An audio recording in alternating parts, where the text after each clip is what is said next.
My brothers and sisters, life has always spoken to us in whispers. Sometimes these whispers come from within. Sometimes they arrive as warnings from beyond. When you hear the words, God said, tomorrow between 9 to 11 p.m. is dangerous for you, do not treat it as fear. Treat it as guidance. The universe does not warn us to paralyze us. It warns us to awaken us. The danger is not always outside. Sometimes it is inside, in our thoughts, in our actions, in the choices we repeat without awareness.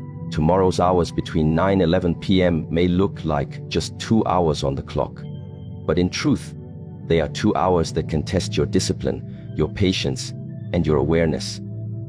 Awareness is protection. This is not a sentence to be remembered only as a thought, but as a living reality that must enter your life. When you hear a warning such as, God said tomorrow from 9 to 11 p.m. will be dangerous for you, your mind immediately imagines external forces. You think of accidents, you think of enemies, you think of storms, theft, or sickness. But the truth is that most dangers do not come from the outside world. The greatest dangers arrive quietly, through our unconscious actions, through our unguarded thoughts, through the way we move without awareness. This is why awareness itself is the shield. This is why I tell you, again and again, awareness is protection. To understand this deeply, you must see how a human being normally lives. Most people wake up in the morning, brush their teeth, eat, go about their work, talk, think, act, and yet throughout the day, they are not truly present. Their bodies are in one place, but their minds are somewhere else. They are eating while thinking of yesterday. They are walking while worrying about tomorrow. They are listening while secretly preparing their reply. This absence of presence creates an opening. When you are not fully aware, you are vulnerable. You may say something that hurts someone. You may make a decision that brings regret. You may miss a sign that life was trying to show you. Unawareness is the true danger. So when God says tomorrow between 9 and 11 p.m. is dangerous for you, you must not fall into panic. Instead, you must translate this message into practice tomorrow. Between those hours, you must raise your awareness to the highest level. Do not move like a sleepwalker. Do not allow the hours to pass as if they are just ordinary. Be fully awake in your body, in your mind, and in your spirit. This is how danger is transformed into protection. The danger is not in the time itself. The danger is in the absence of your presence during that time. Imagine a person walking in the dark. If he has no lamp, every stone, every hole, every sudden turn becomes dangerous. But if he carries a lamp, then the same road that was filled with danger becomes safe. Awareness is that lamp. You cannot stop the night from falling, but you can decide whether you walk with light or without it. God's warning is like a voice telling you, carry your lamp tomorrow. That lamp is awareness. With it, the night cannot harm you. Without it, even the day will betray you. Awareness begins in small details. You must practice noticing your breath. When you breathe in, do you truly feel it? When you place food in your mouth, do you truly taste it? When someone speaks, do you hear their words without immediately building your own response? These little practices are the seeds of awareness. And when awareness grows, it becomes a tree that protects you with its shade. This is why martial monks train not only the body, but the mind, the punch, the kick, the technique. These are meaningless without awareness. What protects you is not the movement, but the consciousness behind the movement. The same is true in life. What protects you is not the act of locking your door, checking your phone, or planning your day. What protects you is the awareness with which you live. Now, let us go deeper. Why does God warn us? Is He afraid for us? No, the warning is an act of love. Just as a parent tells a child, do not touch the fire, it will burn you. God tells us, be awake, or else you will be burned by your own unconsciousness. Fire itself is not evil. Fire can cook food, give warmth, and bring light. But the same fire can destroy if handled without awareness. Life is exactly like fire. If you live without awareness, it burns you. If you live with awareness, it nourishes you.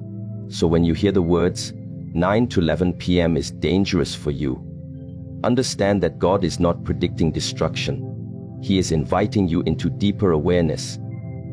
Think of how many times in your life you have said, if only I had noticed earlier. If only you had noticed the signs of your health before the sickness grew worse. If only you had noticed the sadness in someone's eyes before the relationship broke apart. If only you had noticed the danger of your habit before it became an addiction. Always, the regret comes because awareness was absent. So what is regret really? It is the memory of a moment when you were not present. Regret is the shadow of unawareness. But if you choose awareness, then regret will not follow you. That is why awareness is not only protection from outer danger, but also protection from inner suffering. Now, awareness is not something you can switch on only for 2 hours. It is a way of living. But warnings like 9 to 11 p.m. are opportunities. They are reminders. They are sacred training grounds. For 2 hours, make your awareness as sharp as a blade. Walk slower. Speak slower. Breathe deeper. Notice the sounds around you. Notice the weight of your body. Notice your thoughts as they arise. Notice your emotions before they control you. When anger appears, become aware of it. When fear rises, become aware of it. When impatience stirs, become aware of it. You do not need to fight them. Awareness itself dissolves them. Like darkness disappears when a candle is lit, negative emotions lose their power when awareness shines on them. People think protection comes from weapons, walls, or wealth. But weapons can break, walls can crumble, and wealth can vanish. True protection comes from the mind that sees clearly. Imagine you are surrounded by 10 people who wish you harm. If you are unaware, you will fall into their trap. But if your awareness is sharp, you will see the trap before it closes. You will not even step into it. This is the silent protection of awareness. Many times in life you will not even know what dangers you avoided simply because you were aware. You did not cross the wrong street. You did not trust the wrong person. You did not eat the wrong food. You did not say the wrong word. This is the invisible power of awareness. But awareness is not only protection against outer danger. It is also protection against your own inner patterns. Most people are controlled by habits, by thoughts that repeat endlessly, by emotions that flare up like fire. They react, they explode, they collapse. They are puppets to their own unconsciousness. And what is more dangerous than being enslaved by your own mind? If God warns you of danger, perhaps He is warning you not about an accident outside, but about an explosion inside. Tomorrow between 9 and 11, perhaps your greatest enemy is not the world, but yourself. This is why awareness is essential. With awareness, you can see your anger before it explodes, your fear before it paralyzes, your desire before it blinds you. With awareness, you are no longer a puppet. You become the master of yourself. Many people ask, how do I know if I am aware? The answer is simple. If you are fully present in this moment, you are aware. If you can taste the tea while drinking it, if you can feel the ground beneath your feet while walking, if you can listen to someone without drifting away, then you are aware. Awareness is not complicated. It is the most natural thing.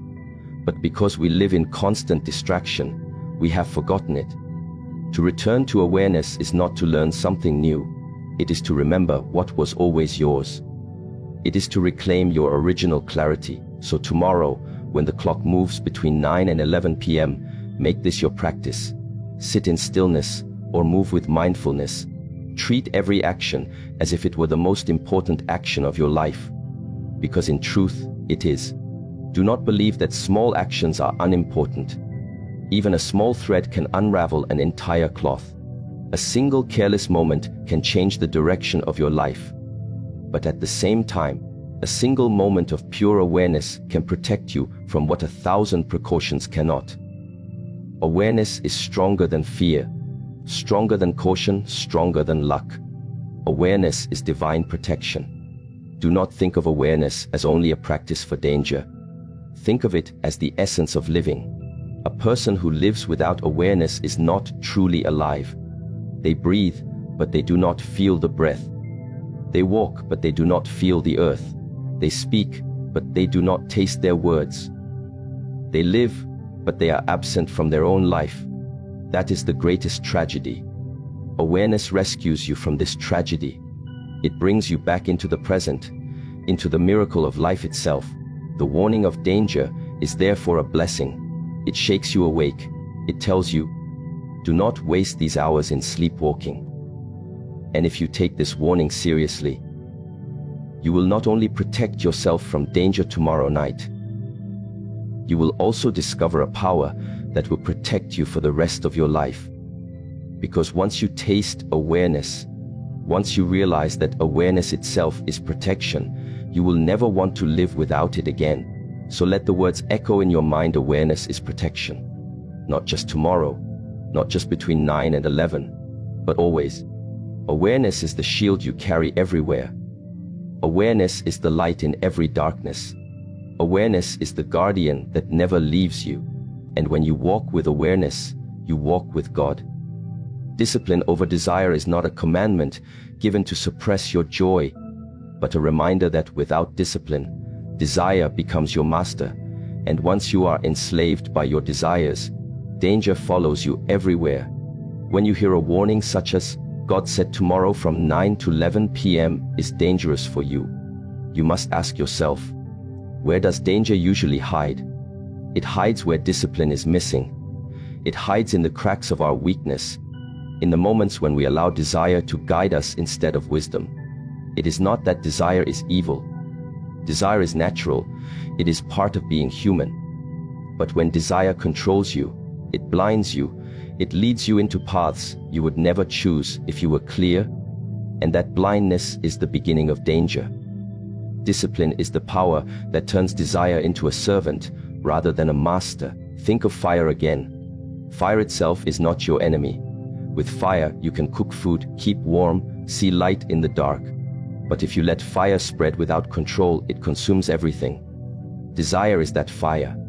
Left undisciplined, it burns you. It burns your relationships. It burns your future. Discipline is the container that allows fire to serve you instead of destroy you. Tomorrow, when God warns you that 9 to 11 p.m. holds danger, perhaps He is telling you to beware of the fire of your own desires, to not let them escape their container. Perhaps the danger is not outside, but inside, waiting to ignite if you lose control. Discipline means you choose. You choose when to act and when not to act. You choose what to eat and what not to eat. You choose what words to say and what words to withhold. Desire pushes, discipline directs. Desire says, I want this now. Discipline asks, will this still serve me tomorrow? Discipline is the voice of your higher self. Without it, you become a prisoner of impulses. With it, you become the master of your destiny. Look at the world around you. How many lives are ruined not by external enemies, but by inner lack of discipline? People who could not discipline their hunger became sick. People who could not discipline their anger destroyed relationships. People who could not discipline their spending drowned in debt. People who could not discipline their words lost trust and peace. Every tragedy has a seed, and often the seed is undisciplined desire. This is why discipline is protection. It guards you against yourself. When monks train, they do not train only to strengthen the body. They train to cultivate discipline, to wake up at the same hour, to repeat the same practice, to eat with awareness, to meditate with consistency. Discipline shapes them into beings who can face storms without being shaken. Without discipline, the training is nothing. Without discipline, wisdom becomes wasted. Without discipline, every teaching you hear becomes just another echo in the mind that never changes your life. But with discipline, even a single sentence can transform you completely. Consider the hours of 9 to 11 p.m. What happens in most homes at that time? People waste hours scrolling endlessly on screens, chasing meaningless entertainment, indulging in habits that do not serve their spirit. They say, "It is only 2 hours. Let me relax." But what they do not realize is that 2 hours wasted every night becomes 14 hours wasted every week. 56 hours wasted every month. Almost 700 hours wasted every year. A lifetime of desire without discipline leads to emptiness, regret, and loss. So when God says, "Beware tomorrow between 9 and 11, perhaps He is pointing at the very hours when your desires are strongest, when your discipline is weakest. And He is reminding you protect yourself by choosing discipline over desire. Discipline does not mean you reject all desire. It means you guide it. Desire wants to eat everything sweet. Discipline chooses only what nourishes. Desire wants to speak every thought. Discipline filters what is useful. Desire wants to quit when the path is hard. Discipline endures. Discipline does not kill joy. It creates deeper joy. Because temporary desire brings fleeting pleasure, followed by long suffering, while discipline brings temporary struggle, followed by lasting peace. That is the wisdom you must remember. Some may say, "But discipline is difficult." Yes, it is difficult, but it is only difficult at the beginning. Discipline is like lifting a heavy stone. At first it feels impossible, but every day you lift it, your strength grows, and what was once impossible becomes natural. Desire is easy at first, but it makes you weak over time. Discipline is hard at first, but it makes you strong forever. Tomorrow, in those 2 hours, you are invited to choose. Will you take the easy path of desire or the strengthening path of discipline? One leads to danger, the other to protection. Think of the greatest masters, saints, and warriors in history. What made them powerful? Was it luck? Was it desire? No, it was discipline. The discipline to wake before sunrise. The discipline to practice while others slept. The discipline to control their words, their actions, their thoughts. Desire alone makes people slaves. Discipline transforms slaves into masters. Without discipline, even talent is wasted. With discipline, even weakness becomes strength. Let us go even deeper. Every human being carries 2 voices inside. One voice whispers, "Do what feels good now." That is the voice of desire. The other voice whispers, "Do what will help you grow tomorrow." That is the voice of discipline. Most people listen to the first voice and wonder why their lives are filled with suffering. Few people listen to the second voice, but those who do live lives of meaning, peace, and power. When God warns you of danger, He is telling you, listen to the second voice. Do not let the first voice destroy you. Now ask yourself, how do you strengthen discipline? The same way you strengthen a muscle. You must use it. Start small. Decide not to check your phone for an hour. Decide to eat only what nourishes you tonight. Decide to hold back one word that would harm another. Decide to keep your promise even when it is inconvenient. These are small acts, but they are seeds of discipline. And when the seed grows, it becomes a tree that shades you from every storm. Tomorrow, during those 2 hours, use every moment as practice. Say no to what harms you. Say yes to what builds you. Treat your discipline as sacred. Without discipline, desire becomes addiction. And addiction is nothing but slavery to your own impulses. A person addicted to pleasure cannot see danger, even when it is before his eyes. He may laugh tonight, but he will cry tomorrow. He may feel strong in his desire, but weak in his reality. Discipline frees you from this prison. It returns your power. It gives you back your clarity. It allows you to rise above the chains of your own cravings. That is why discipline is freedom disguised as struggle. You see, danger is not only in accidents. Danger is when you lose control of yourself. When you cannot say no. When you cannot stop. When you cannot wait. That is when life begins to fall apart.